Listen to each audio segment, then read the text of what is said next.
profeta Ezequiel, capítulo 37, do verso 1 ao 14. Nós temos conosco hoje Gilberto, ele tem vindo, ele, o Guilherme também, né, o seu filho. Domingo passado veio, não, ele não veio, né? Domingo retrasado veio a sua esposa. Eu esqueci o nome da sua esposa. Jacel, né? Muito bem. Ela veio, esteve aqui com o Guilherme e eles estão revezando, né? Um dia ele vem, domingo ele vem, domingo ela vem, para ver se a igreja é boa mesmo, né? Não, é questão do trabalho, né? Eles estão trabalhando, estão nesse horário e eles vão revezando. Um domingo vem um, outro domingo, outro domingo vem um. Mas o Guilherme é fiel, o Guilherme está todo domingo, né? O Guilherme não falta, né? Tá certo. Mas é um prazer tê-lo conosco, irmão, né? Deus continue abençoando a sua vida, a sua família. Ezequiel 37, do 1 ao 14, vai dizer o seguinte: veio sobre mim a mão do Senhor, ele me levou pelo Espírito do Senhor e me deixou no meio de um vale que estava cheio de ossos. Me fez andar ao redor deles, eram muito numerosos na superfície do vale que estavam sequíssimos. Então me perguntou o filho do homem: acaso poderão reviver esses ossos? Respondi-lhe: Senhor, tu o sabes. Disse-me ele: profetiza a esses ossos e diz-lhes: ossos secos, ouvi a palavra do Senhor. Assim diz o Senhor Deus a esses ossos: eis que farei entrar o Espírito em vós e vivereis.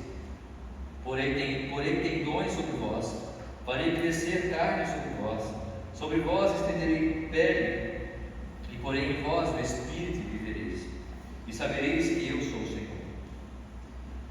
Então profetizei segundo me for ordenado. Enquanto eu profetizava, houve um ruído, um barulho de ossos que batiam contra ossos e se ajuntavam, cada osso ao seu osso. Olhei e eis que havia tendões sobre eles, e cresceram as carnes, e se estendeu a pele sobre eles, mas não havia neles o Espírito. Então ele me disse: profetiza ao Espírito, profetiza ao Filho do Homem, e diz-lhe: assim diz o Senhor Deus: vem dos quatro ventos com o Espírito e assopra estes mortos, sobre esses mortos, para que vivam. Profetizei como ele me ordenara, e o Espírito entrou neles, e viveram e se puseram em pé um exército sobremodo numeroso. Então me disse: filho do homem, esses ossos são toda a casa de Israel. Eis que dizem: os nossos ossos se secaram, e pereceu a nossa esperança de todos exterminados. Portanto profetiza e diz-lhes: assim diz o Senhor Deus: eis que abrirei a vossa sepultura, e vos farei sair dela, ó povo meu, e vos trarei à terra de Israel. Sabereis que eu sou o Senhor, quando eu abrir a vossa sepultura e vos fizer sair dela, ó povo meu, porei em vós o meu Espírito, e vivereis, e vos estabelecerei na vossa própria terra. Então sabereis que eu, Senhor, disse isto e o fiz, diz o Senhor. Vamos orar mais uma vez. Obrigado, Pai, pela tua palavra. Fala a nós através do teu Santo Espírito. Fala conosco, Deus, para que possamos entendê-la, compreendê-la e aplicá-la em nossas vidas. Nós pedimos isso e agradecemos em nome de Cristo Jesus. Amém.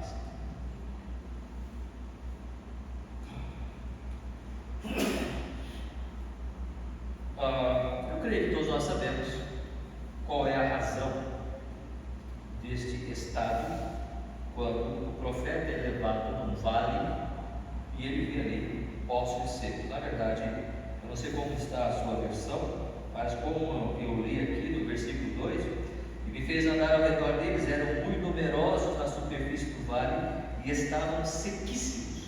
Nós costumamos falar vale de ossos secos, mas na verdade deveria ser vale de ossos sequíssimos, né? Tal era o estado daquela paisagem, daquela visão que o profeta Israel teve, Ezequiel, teve, com relação àqueles ossos que ele viu, ossos que estavam sequíssimos. O que se fazer com ossos sequíssimos? Não tem o que fazer. Não tem o que se fazer nada para se aproveitar de ossos sequíssimos. E por que essa situação? Esse texto fala de Deus restaurando o seu povo. E a pergunta que fica é: por que Deus tem que restaurar? Deus tem que restaurar esta nação por causa do pecado. O pecado de toda a sorte que havia: idolatria, rebeldia, desobediência de toda sorte e ações totalmente contrárias àquilo que Deus mesmo orientava. E então a visão de Deus, porque o que se passa aqui é que Deus está dando para o profeta a visão que ele mesmo está tendo do povo de Israel. O povo de Israel estava cativo na Babilônia, ele estava preso lá, e eles precisavam ficar um tempo ali. E como já falamos em outros dias, em outra mensagem, o profeta Ezequiel tinha dado ao povo a orientação que Deus tinha dado através dele, para que o povo se acomodasse, para que o povo ficasse na terra para a qual eles tinham sido deportados, para aquela região onde eles estavam vivendo, e ali eles se aquietassem, se acomodassem, né? Mas muitos profetas ou falsos profetas estavam indo ao povo dizendo: não, nós não vamos nos aquietar, nós vamos lutar, nós ainda temos muito para lutar e nós vamos voltar para a nossa terra. E o profeta dizia: não, Deus já disse que não é para fazer isso, Deus já disse que nós temos que ficar aqui e aguardar o tempo dele. Vamos falar um pouco mais sobre isso, mas mostrando apenas um pouco dessa desobediência, dessa rebeldia do próprio povo, e o povo tinha uma tendência de ouvir os falsos profetas. Haja visto o que aconteceu, por exemplo, com Jeremias, toda a perseguição que Jeremias passou e todas as ofensas que ele teve que sofrer por conta de falar a palavra do Senhor, por conta de passar a palavra de Deus. Mas sabe, irmãos, nós sabemos também uma outra verdade que não é nada novo, que não era este o plano. O que nós vemos aqui era uma nação sem vida, uma nação morta, uma nação sem fruto, uma nação sem brilho, uma nação sem alegria, sem fulgor, que não demonstrava, que não refletia o poder de Deus, uma nação sem glória, porque não transmitia a glória do próprio Deus que a criou e a estabeleceu ali para esse fim. Quando nós olhamos para Êxodo capítulo 19,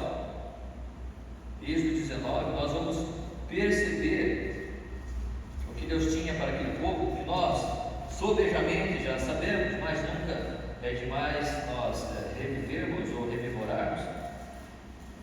E vamos ler no versículo 5 e 6 de Êxodo 19 o seguinte: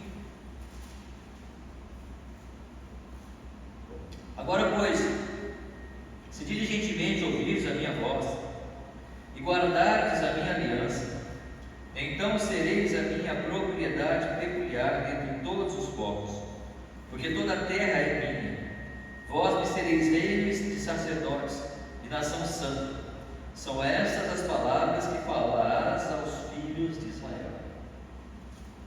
Este era o plano, esta era a vontade de Deus, este era o projeto inicial para com o povo de Israel. Fez aquele povo sair do Egito. Na verdade, antes de estar no Egito, o plano de Deus para com Abraão já era este, de formar a partir de Abraão uma nação, um povo poderoso, uma nação sacerdotal, um povo de propriedade do próprio Deus, para através deste povo ele mostrar a sua glória a todas as outras nações. E como já falamos, a nação de Israel ser uma nação sacerdotal entre todas as outras nações. Mas isso não estava acontecendo. Na verdade, agora Israel estava deportado, o povo de Judá estava vivendo num cativeiro na Babilônia, sendo dominado, subjugado por um povo pagão que adorava outros deuses. Vai se destacar ali, como já falamos, entre eles os profetas da época, e também Daniel, Mesaque, Sadraque e Abednego. Esses quatro, fora os profetas, é claro, que mais ninguém nós vemos, que se destaca pela sua intimidade, que se destaca pela sua lealdade ao Senhor. Mas percebam que lá em Êxodo 19, como nós acabamos de ler, no verso 5 e verso 6, vai dizer, Deus tinha esse plano para o povo de Israel, mas se percebermos, há uma condição aqui.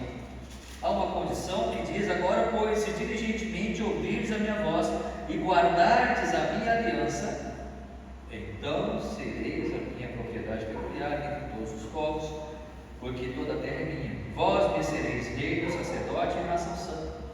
Ok? Ok, Deus prometeu isso, mas essa promessa era condicional, condicionada a quê? A obediência do povo. Ora, se vós diligentemente ouvirdes a minha voz e guardardes a minha aliança. Era uma condição que Deus deu para o povo de Israel. Mas quando nós vamos ver a história daquele povo, nós vamos percebendo que eles vão, no começo, no início, eles vão sim observando toda esta realidade, todos esses mandamentos e os preceitos do Senhor, mas com o tempo eles vão se desviando, com o tempo eles vão permitindo que outras coisas adentrem na sua sociedade, nos ritos, na adoração a Deus, no próprio relacionamento familiar, no próprio culto ao Senhor. Enfim, todas estas coisas passaram então a fazer com que o povo de Israel desviasse os seus olhos daquilo que Deus tinha estabelecido e projetado para nós. Não era isso, mas era isso que estava acontecendo. Irmãos, nós não podemos olhar e tão somente fazer uma análise histórica do povo de Israel e fecharmos a Bíblia e irmos para casa. Seria interessante se nós pudéssemos assim, e esta palavra não cabesse para nós. Esse povo estava sendo representado por um vale de ossos sequíssimos, como nós já falamos e sabemos, mas era o povo de Israel. Se nós olharmos para o versículo 11 deste mesmo capítulo, então me disse: filho do homem, estes ossos são toda a casa de Israel. Por que Deus fala isso para Ezequiel?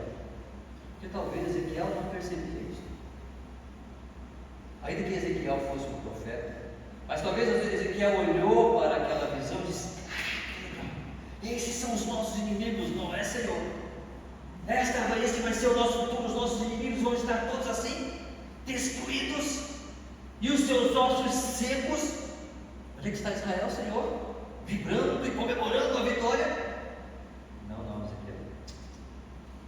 Esse é o povo de Israel. Porque, claro, Ezequiel era homem, ainda que profeta do Senhor, ele era homem, e como homem que era, ele via o povo de Israel como aquela nação na qual ele nasceu, e foi ensinado a ele todas as leis e todas as belezas da trajetória, de toda a peregrinação e toda a proteção de Deus, de todas as bênçãos que Deus fez para com aquele povo, e todo aquele conjunto de leis e todos os cerimoniais. É o povo vivo, é o povo de Deus. Porque Ezequiel era homem, e ele olhava para o povo de Israel, ainda claro, com a esperança, como judeu, como hebreu que é, do retorno para a sua casa, para o seu lar. É claro que Ezequiel profetizava a palavra do Senhor e falava e transmitia ao povo fielmente aquilo que o Senhor transmitia para ele, mas ele era homem e ele era judeu.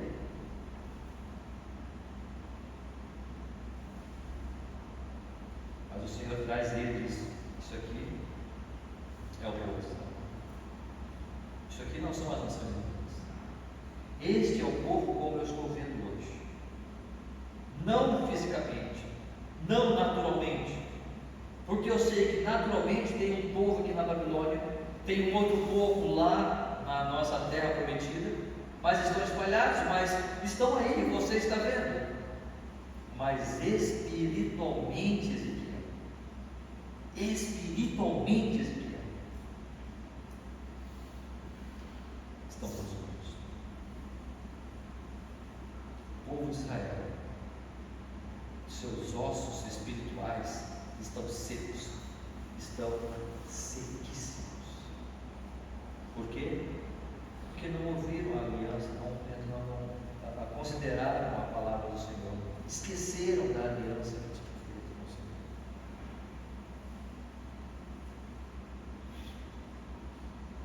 E a igreja?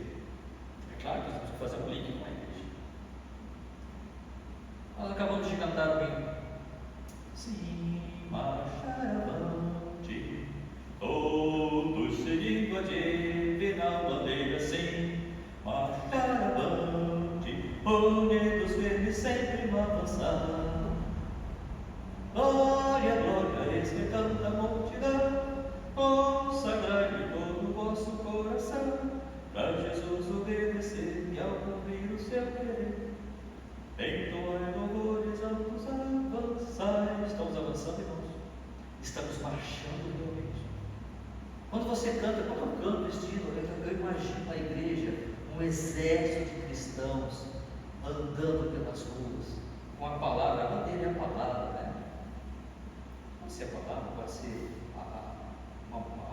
algo que represente o Senhor Jesus Cristo, olhando firmemente para o autor e consumador da fé, Jesus. Estamos marchando avante, como um exército.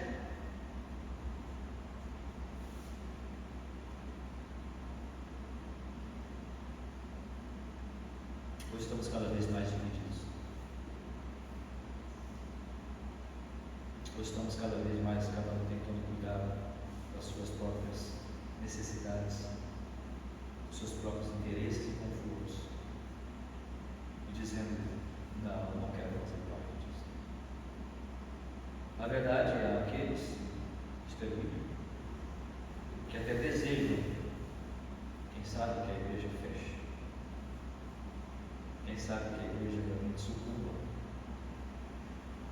Não sei, estou falando por experiência de ministério. É possível, irmãos, que o Senhor está olhando para nós, está olhando e dizendo: eu queria que vocês fossem um exército marchando, mas eu vejo vocês neste mundo tal qual a visão que Ezequiel teve. Mas é possível, pastor? Olha, a palavra do Senhor vai dizer: não entristeçais o Espírito Santo.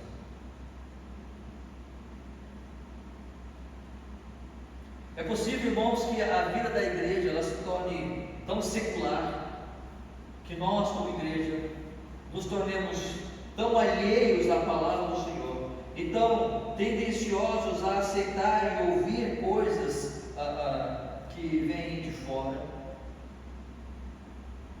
Eu não estou falando de louvor, eu não estou falando de tipo de culto, eu não estou falando, estou falando de doutrina e vida prática. Eu estou falando de doutrina de vida prática e eu estou falando de comprometimento efetivo. Percebam que o Senhor Jesus Cristo vai dizer em Mateus capítulo 5, versículo 13, no Sermão do Monte. Mateus 5, 13.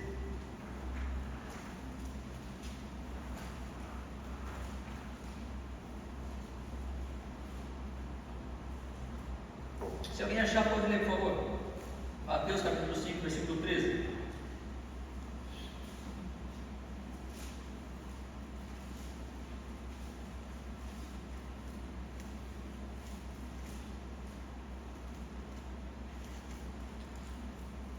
Pois sois o sal da terra, ora se o sal vier a ser em si ruim, restaurar o sabor, tornará mais presta senão para lançado fora, ser pisado pelo mundo.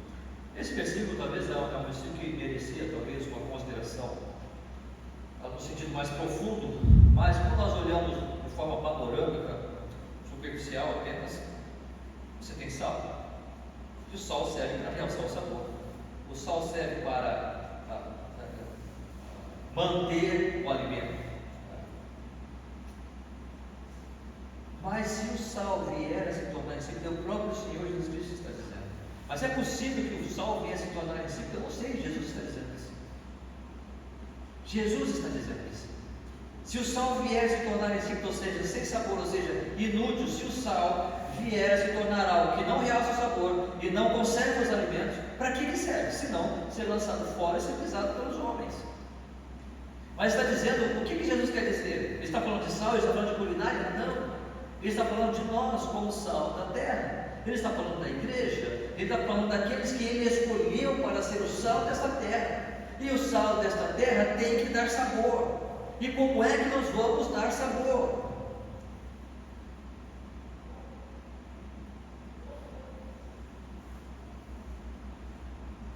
Nós não podemos perder esse sabor.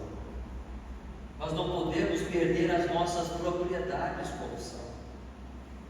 Se isso acontecer, nada mais vai restar para nós, se não sermos lançados no vale, para alguém dizer assim: para que serve isso? Para nada serve. Por que foi criado isso? Por quê? Não sei. Nós, com as nossas ações, nós com as nossas ideias, como ateus que somos, nós somos muito mais eficientes do que vocês. Há pouco eu trouxe uma mensagem, aqueles que estão transtornando o mundo, lá em Atos capítulo 17, o quanto nós estamos transtornando este mundo com o sabor, não meu, mas do próprio Senhor Jesus Cristo em mim, para dizer a este mundo: o Senhor Jesus Cristo um dia me transformou, hoje sou nova criatura e vivo não mais eu, mas Cristo vive em mim. E a vida que agora vivo na fé do Filho de Deus que me amou e a si mesmo se entregou por mim. Há este sabor para mostrar Cristo através da minha vida. E eu não estou falando de santificação, irmãos, porque é algo vital para a nossa vida. É claro que está atrelada à vida de santificação, mas perceba, Deus opera em nós tanto querer como efetuar segundo a sua própria vontade. Porque muitas vezes estamos preocupados em simplesmente não fazer isso, fazer aquilo, ou faz isso, não faz aquilo, estamos preocupados em sermos santos. Enquanto que esta não deve ser a preocupação. Como assim, pastor? Você já é santo. Se você está em Cristo, você já é. Ele já nos vê como santos, como santificados em Cristo Jesus. Sabe qual que é o grande problema nosso? É que nós queremos uma santificação sem comprometimento. Eu quero uma santificação sem realmente dizer: sim, Senhor, eis-me aqui, envia-me a mim. Lembra de Moisés? Moisés, eu quero que você vá ao povo e você: não, Senhor, eu sou pesado de mim, então manda meu irmão. É possível que Moisés realmente tivesse problema, e Deus se irritou com Moisés. Quantas vezes eu já chamei irmãos: você não quer realizar esse trabalho? Não, para mim não dá, né? Aí você vai e fala de Moisés, né? Deus chamou Moisés, Moisés deu desculpa, e chama Moisés, até que Deus se irritou.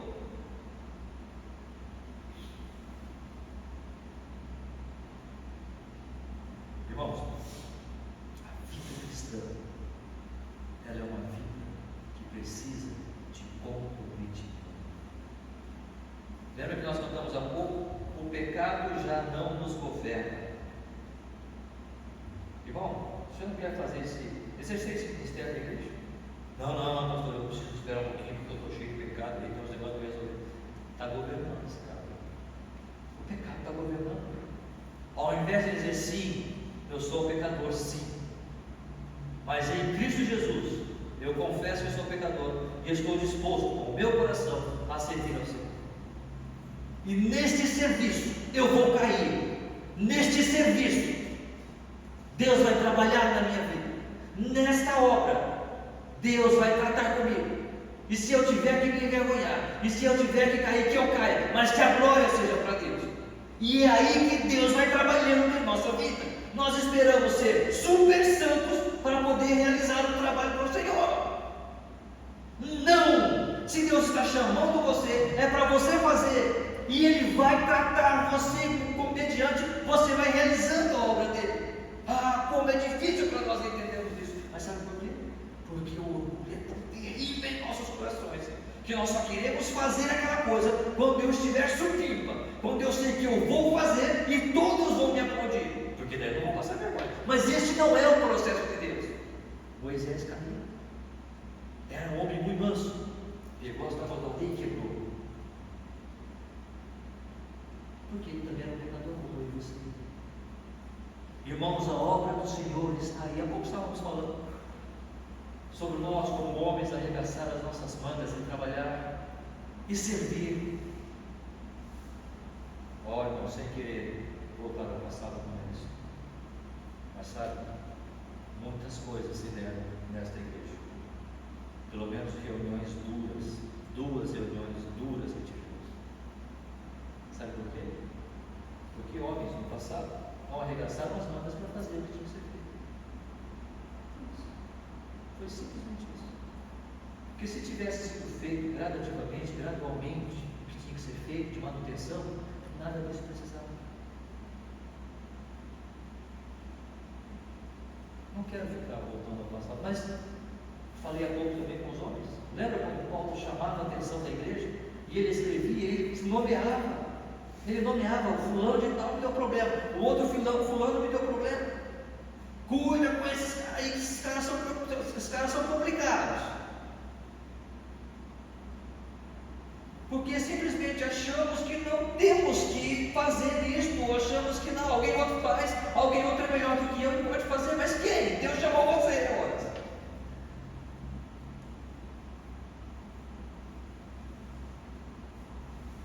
E talvez vamos nos tornar insípidos. O Senhor Jesus continua em Mateus capítulo 5, quando ele diz, ele fala do sal, mas ele fala também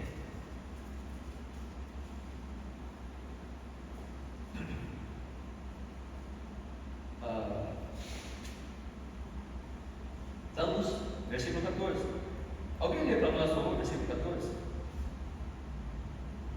Pois sois a luz do mundo, não se pode esconder uma cidade edificada sobre um monte. O 15 também, por favor. Nem se acende a cadeia e se coloca debaixo do alqueire, mas no velador, e dá luz a todos que estão na casa. Nem se acende uma candeia para colocá-la debaixo do alqueire. Alqueire para nós é uma medida, né? De ter um alqueire. Em algumas regiões é alqueire, outras regiões é hectare, por aí vai. Mas não é a ideia que alqueire é como se fosse uma. Era também uma medida lá, mas era um vaso grande que se colocava ali grãos. Mas a ideia de que esse alqueire aqui, essa palavra, diz respeito a um móvelzinho que tinha. E que uma candeia, ou seja, uma lamparina, um lampiãozinho, era guardado ali. Então você tira desse móvel essa candeia, esse lampião, acende para colocar no velador, uma prateleirazinha que fica em cima para iluminar toda a casa. Mas você não vai pegar essa candeia e colocar atrás desse móvel como se ela não estivesse acesa. Está aceso, então tem que colocar no velador. Agora, a grande questão que Jesus quer mostrar aqui é: se nós somos a luz do mundo, essa luz precisa brilhar. E ele no verso seguinte vai dizer: assim também brilha a vossa luz, e os vossos Pai do céu seja glorificado. Agora, se nós, como um lampião que somos, nos escondemos numa candeia, como será, como brilhará a nossa luz? De que vai adiantar você ter um lampião em casa? Uma candeia? De nada vai adiantar. De que adianta nós termos talentos que Deus mesmo nos deu e colocamos isso simplesmente escondido? Seríamos como aqueles ossos secos, sem vida, sem vida. Qual será o valor disso? Ora, irmãos, a grande questão aqui é que o Senhor está nos chamando, mas Deus vai trabalhar.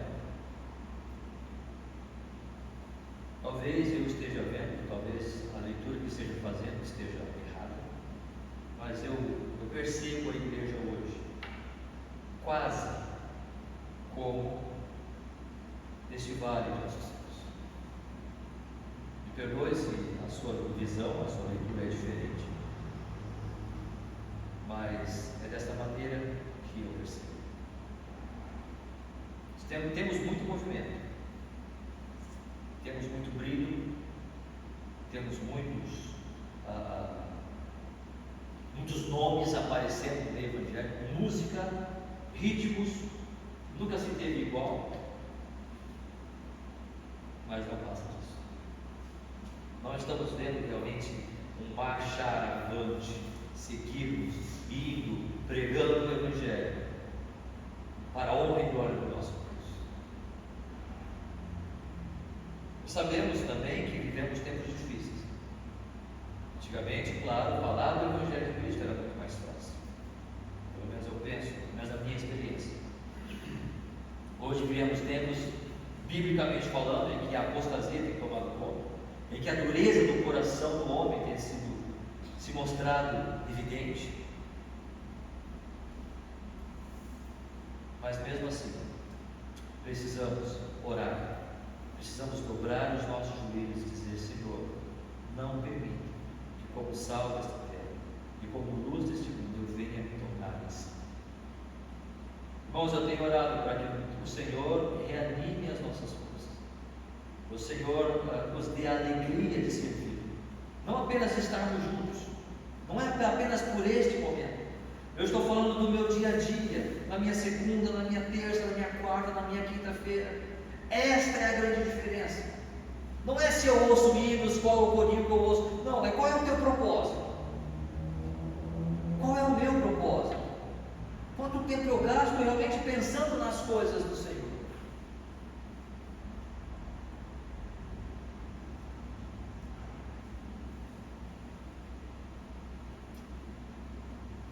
Mas Deus vai trabalhar na sua igreja, no seu povo. E Ele vai fazer isso, sabe por quê? Porque Ele quer. Versículo 6, o Senhor vai dizer, Ezequiel 37, verso 6: Porém tendões sobre vós, farei crescer carne sobre vós estenderei pele, porém em vós o Espírito e vivereis. E vê que diz no final do versículo: E sabereis que eu sou o Senhor. Olha o versículo 13, como inicia o versículo 13: Sabereis que eu sou o Senhor. Olha o versículo 14: Sabereis que eu, o Senhor, disse isto e o fiz. Por que que o Senhor trabalha com o seu povo? E Ele vai trabalhar. O que é que o Senhor quer nos ensinar? Que Ele é o Senhor. Deus não está um pouco interessado em nós, em dizer ou ouvir de nós: olha como eu fiz, olha como eu sou talentoso, ou olha como Deus me deu graça para fazer isso. Porque muitas vezes falamos palavras bonitas, né? Como Deus me deu graça, como o Senhor me usou. Na verdade, às vezes queremos apenas nos exaltar. Mas o que o Senhor quer ouvir é que nós entendemos que Ele é o Senhor. Isso vem de encontro com o que nós falamos há pouco, ou vai ao encontro daquilo que nós falamos há pouco, no sentido de que quantas vezes eu sou solicitado talvez para fazer algo e eu não faço. Por que não faço? Porque eu sei, se é a glória de Deus, faça. E se você errar, se eu errar, amém? A glória é para Ele. Se o Senhor me chamou, é para Ele que eu estou fazendo.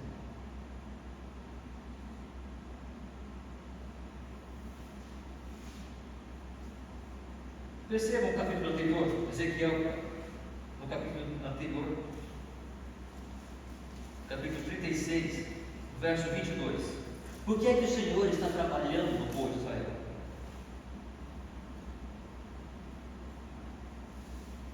Diz, portanto, à casa de Israel: assim diz o Senhor Deus: não é por amor de vós que eu faço isto, ó casa de Israel, mas pelo meu santo nome que profanaste entre as nações para onde fostes. Versículo 32: não é por amor de vós, fique bem entendido que eu faço isto, diz o Senhor Deus. Ou seja, eu faço isto, o Senhor está dizendo, pelo meu nome. Eu estou fazendo isto para deixar claro para vocês que a glória é para mim. Irmãos, se nós fomos chamados à igreja, nós estamos aqui para a glória de Deus, e tão somente para a glória de Deus. Se nós não entendemos isto, nós não entendemos o Evangelho. Se eu estou preocupado em fazer alguma coisa e eu errar, como é que vai ser? Opa, você está preocupado com a sua vida. Eu não vou fazer isso, eu não quero participar, eu não quero me envolver, eu não quero, deixa lá, tá. Você está preocupado só com a sua glória. E eu estarei preocupado só com a minha glória. Mas em Efésios capítulo 3, versículo 10, o Senhor vai dizer ali: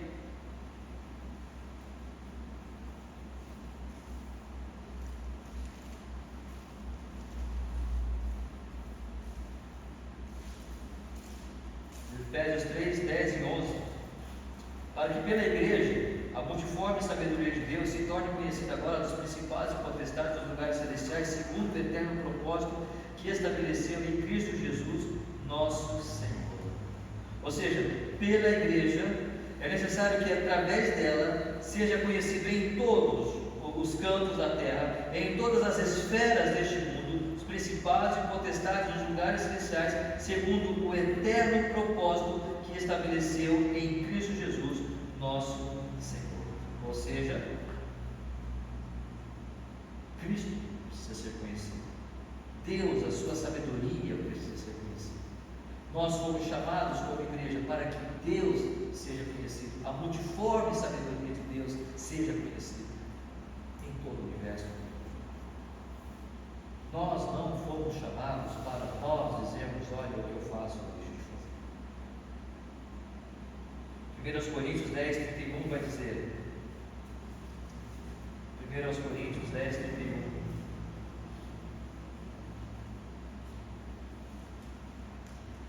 portanto, quer comais, quer bebais, ou façais outra coisa qualquer, fazei tudo para a glória de Deus. Fazei tudo para a glória de Deus. Há pouco também estávamos conversando com os homens o que é a glória de Deus. Um exemplo bobo: um grupo que pintasse a parede preta, de preto, um grupo da igreja, eu nem vou colocar a pessoa do pastor, e outro grupo quer pintar, deixar branco, e aquele que quer pintar a parede preta diz: é para a glória de Deus que estamos fazendo isso. Mas como assim para a glória? Não, porque tem muitas igrejas com a parede preta, então se tiver preta nós vamos chamar mais pessoas, vai entrar mais renda, e entrando mais renda nós vamos ter mais dinheiro para fazer programação para a glória de Deus. E aqueles que querem que fique branco: não, a nossa igreja já está assim, a nossa cultura já assim, nós já somos acostumados assim, então deixa branco mesmo, para não, então para a glória de Deus vai ficar branco, Como é que sabemos quem está com a razão ou não?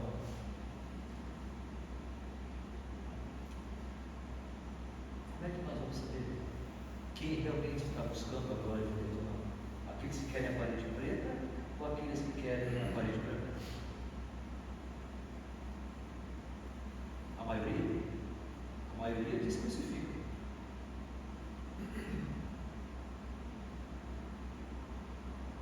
Como sabemos isso? Irmãos, esse pessoal em Jeremias, no livro de Jeremias,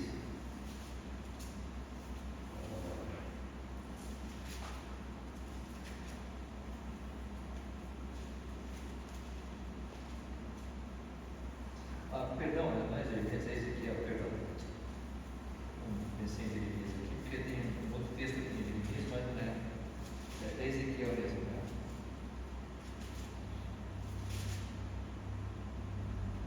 Nós já lemos isso, eu creio, em algumas mensagens anteriores, mas eu também falei em outro momento. Ezequiel capítulo 11. Então o Espírito me levantou e me levou à porta oriental da casa do Senhor, a qual olha para o oriente. A entrada da porta estavam 25 homens, no meio deles, filho de Azanias, filho de Azul, Pelatias, filho de Benaías, bispo do povo. E disse-me: filho do homem, são esses os homens que maquinam vileiras e aconselham perversamente essa cidade, os quais dizem: não está próximo o tempo de construir casas. Esta cidade é panela de nós a carne.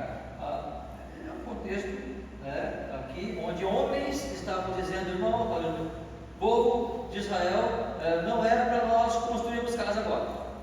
Agora é tempo da gente, ou seja, está dizendo aqui, essa cidade é a panela e nós a carne. Ou seja, o negócio vai ferver aqui. O negócio vai cozinhar aqui. Os falsos profetas estavam dizendo. Ou seja, Deus tinha dito para Ezequiel: profetiza ao povo que eles se permitam ser levados para a terra, e eles cheguem naquela terra para onde eles foram deportados, e lá eles ficam, e lá eles fiquem, e eles construam suas casas ali, e eles formem suas famílias, e eles criem suas famílias ali, eles plantem, eles criem seu gado, vocês vão viver por ali. E esses falsos profetas estão dizendo: não é tempo de sossegar, não, é tempo de guerra, o negócio vai pegar aqui. Eles estavam, ainda que o povo gostava de ouvir isso, mas eles estavam profetizando exatamente aquilo que era contrário à palavra do Senhor.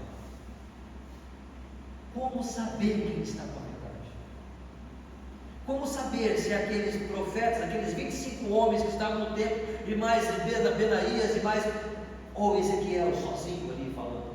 Como saber? Primeira coisa, a palavra. A palavra que Jeremias já tinha pregado. Jeremias 29:10.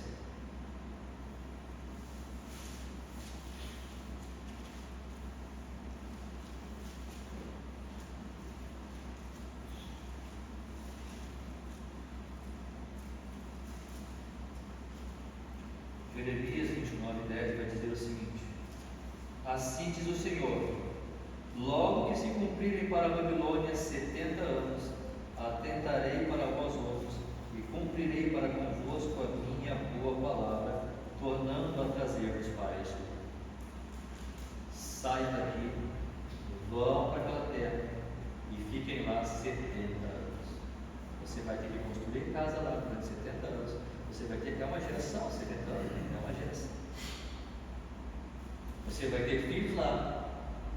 Imagine, 70 anos, cheguei ali, igual hoje, vamos imaginar uma pessoa com 40 anos, chegou ali com 40 anos, teve filho ali, seu filho vai estar, daqui 70 anos, ele já praticamente morreu, 70, 80, 90, 110, já morreu. O seu filho já está com 70 anos, no final dos 70 anos, e já teve os filhos, ou seja, já tem uma civilização ali. A coisa cresceu, a família cresceu. Já tem casa, já tem horta, já tem bois, Mas era esta a palavra do Senhor. Mas era necessário esperar 70 anos. Estamos dispostos a esperar 70 anos? Entre aspas. Como saber qual é a vontade do Senhor? Primeira coisa, a sua palavra. Quando a sua palavra falar, não tem contestação. Se a palavra do Senhor falar, ela falou em termos de obedecer. Mas tem coisas que não estão na palavra. Como há pouco estava falando, mas digo com os homens, não pintei as nossas paredes de preto. Não existe isso. Como saber? Irmãos, é joelho no chão em oração inteira. Esperar Deus falar. Esperar Deus mostrar. Esperar Deus agir. Deus uma hora vai agir. Mas estamos dispostos a esperar o tempo? Ou estamos querendo fazer agora? Não, Senhor, precisamos fazer agora é o tempo da gente fazer, agora tem que acontecer. E se não acontecer, se não acontecer, Deus continua sendo Deus. Ora, claro que nós queremos que a nossa igreja cresça, se desenvolva e multiplique. Mas Deus tem o seu tempo, Ele precisa primeiro tratar em nós. Ele precisa tratar em mim, precisa tratar em você. Ele quer tratar no nosso interior a ideia de que tudo que nós fazemos é para a glória dele. Tudo, quer comais, quer bebais, tudo, qualquer outra coisa que fizeres, seja para a glória de Deus. E como é que eu sei qual é a glória de Deus? É o tempo que Ele vai mostrar, é o tempo que Ele vai dizer. Só que eu tenho que estar disposto a esperar esse tempo. Eu tenho que estar disposto a esperar esse tratamento. Se eu não estiver disposto, qualquer coisa que vá contra o que eu acho, eu penso, eu não quero. Eu desisto, eu largo o tratamento, ou eu me rebelo e eu falo, não quero mais saber disso. Eu desisto. Não é esse o trabalho. O trabalho é esperar o tempo de Deus. Portanto, Deus está restaurando o seu povo. Há uma nação dividida, uma nação sem vida, mas Deus vai continuar trabalhando nela. E esta restauração é uma restauração. O Senhor promete que Israel haverá de voltar para a terra e vai tomá-la por inteiro. E esta restauração que o Senhor vai fazer nesta nação é por completo. Eles haverão de adorar ao Senhor eternamente. É claro que isso não aconteceu, esta promessa que Ezequiel vai trazer aqui é uma promessa futura, é uma promessa que diz respeito ao milênio, mas é uma promessa real, uma promessa de restauração total. E da maneira como estava ali aquela nação, como dissemos, estava tudo seco, não havia fruto, não havia nada de bom, não havia vida, não havia alegria, era um vale de ossos sequíssimos.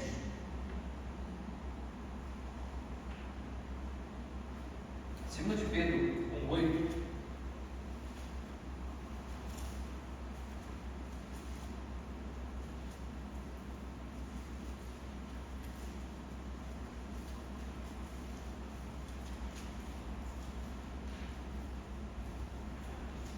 Nós lemos também esse texto há umas 2 semanas atrás. E percebam qual que é a realidade. Segunda de Pedro 1:8. Porque estas coisas existindo em vós e em vós aumentando, fazem com que não sejais nem nativos, nem infrutuosos no pleno conhecimento de nosso Senhor Jesus Cristo. Pedro estava escrevendo para a igreja. Pedro aqui estava escrevendo para homens, mulheres, jovens, filhos de Deus. Ele estava escrevendo para incrédulos. Mas perceba que ele está dizendo que estas coisas existindo em vós e em vós aumentando, fazem com que não sejais nem nativos nem infrutuosos. Ou seja, isso quer dizer que um cristão, ele pode se tornar-se inativo e infrutuoso. Se estas coisas que ele fala nos versículos anteriores, que nós já tratamos, como já falamos pelo menos há 2 semanas atrás, só relembrando aqui, visto como pelo seu divino poder nos tem sido doadas todas as coisas que conduzem à vida e à piedade, e ajuntando com a vossa fé, ou seja, reunindo com a vossa fé o que? A virtude, o conhecimento, domínio próprio, perseverança, piedade, fraternidade e o amor. Estas coisas precisam existir em nós, porque se essas coisas não existirem em nós e não aumentarem em nosso interior, nós vamos nos tornar infrutíferos e inativos. Um sal sem sabor, uma luz, uma candeia embaixo do alqueire, um vale de ossos secos. Não serve para nada. Não tem valor nenhum.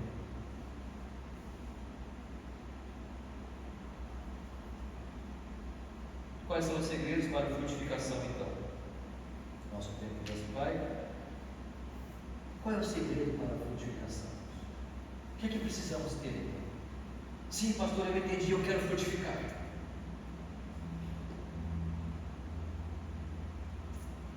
Primeira coisa que precisa ter: esses ossos estão secos, sequíssimos, não tem fim.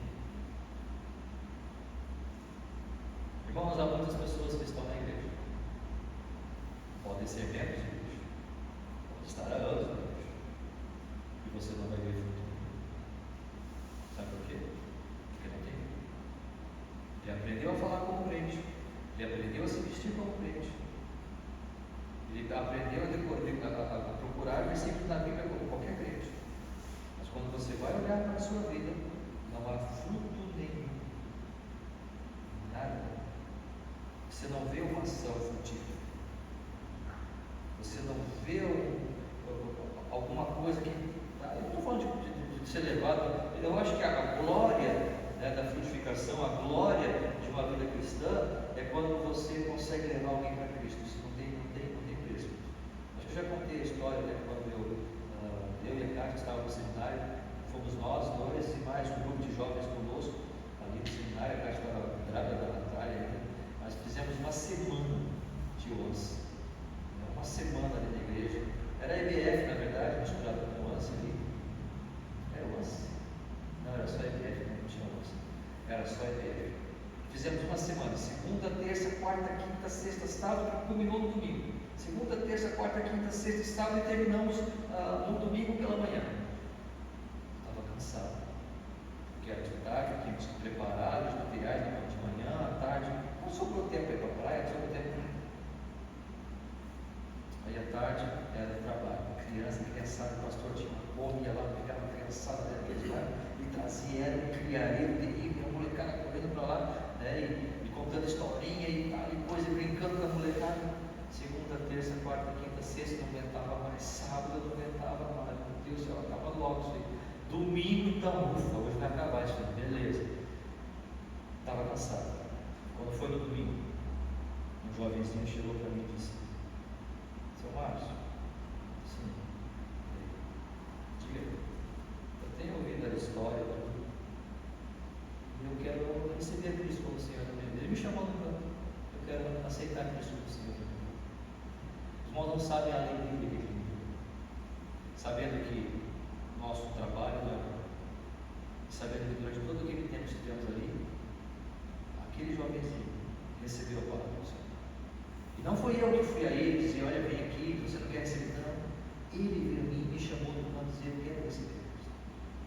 Irmãos, com todo respeito e com toda sinceridade, se tivesse mais uma semana de trabalho, eu faria.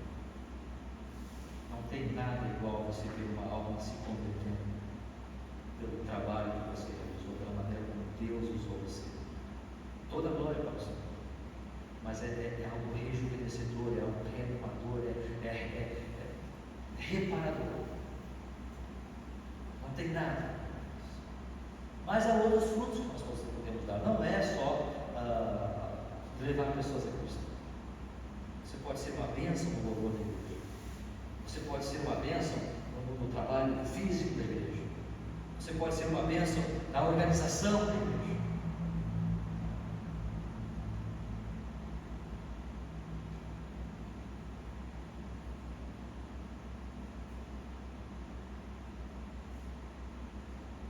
Mas precisa ter vida. Aqueles ossos secos não fazem nada. O que Deus diz para Ezequiel? Profetiza. E ele profetizou. E o osso começou a se juntar com o osso, e batendo osso com o osso. Daqui a pouco estava lá um esqueleto montado. Imagina essa visão. Ia ser interessante. Daqui a pouco os tendões começaram a cobrir aqueles ossos e os músculos. Daqui a pouco a pele.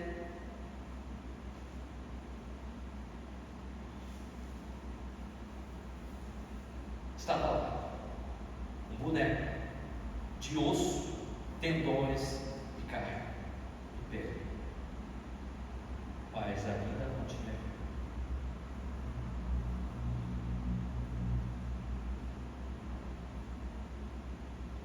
Versículo 8: olhei e eis que havia tendões sobre eles, cresceram as carnes, se estendeu a pele sobre eles, mas não havia neles o Espírito. Versículo 9: então ele me disse: profetiza ao Espírito, profetiza. Ó filho do homem, diz-lhe assim diz o Senhor Deus: vem dos quatro ventos ao Espírito e assopra sobre estes mortos para que vivam. É necessário o Espírito de Deus na minha vida, na sua vida, para que haja vida espiritual, para que nós possamos compreender que só o Senhor é Deus e realizarmos o seu trabalho com todo amor, com todo vigor, e não usar de desculpas. Porque não dá, porque eu não posso, porque eu não sei, e realmente nos manifestarmos, nos caracterizarmos e nos postarmos realmente como um exército, como vai dizer aqui no versículo 10: profetizei como ele ordenara, e o Espírito entrou neles, e viveram e se puseram em pé um exército sobremodo numeroso, sim, marchai avante, todos seguindo a divinal bandeira, um exército numeroso para servir, para glorificar a Deus aqui nesta terra, neste tempo que nos resta aqui. Mas o que somos nós? O que é a igreja? Talvez um povo que vive só brigando, se degladiando um ao outro, e desanimando, e fugindo, porque é mais curto. Onde está a vida?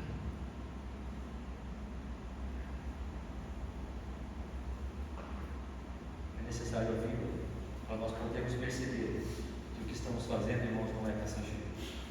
Isto é algo eterno. E o Senhor tem dado a nós esta tarefa. E esta vida, ela vai se manifestar dessas duas formas, e com isso eu vou terminar. 1 João 3, 9 e 1 de Pedro 1, 23. 1 João 3, 9 e 1 de Pedro 1, 23. O primeiro, então, 1 primeiro texto, que está em 1 João 3,9, vai dizer assim: todo aquele que é nascido de Deus não vive na prática do pecado, pois o que permanece nele é a divina semente. 1 de Pedro 1,23.